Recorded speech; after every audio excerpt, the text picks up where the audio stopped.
بكل شوف النواحي الوقعة.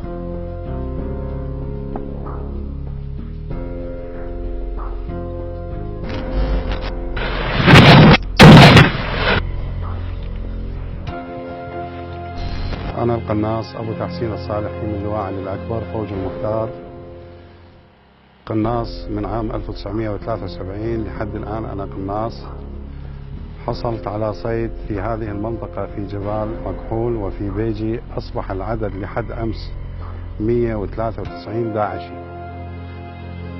المعنويات عالية جدا وأبطالنا كلهم على أهبة الاستعداد ومنتظرين الساعة واللحظة اللي يتعرض بها العدو حتى نرد عليه رد قوي، رد ما يتوقعه.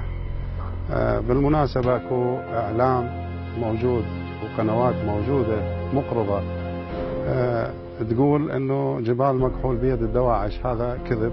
الآن احنا في جبال مكحول ومسيطرين سيطرة تامة وما هم إلا جرذان.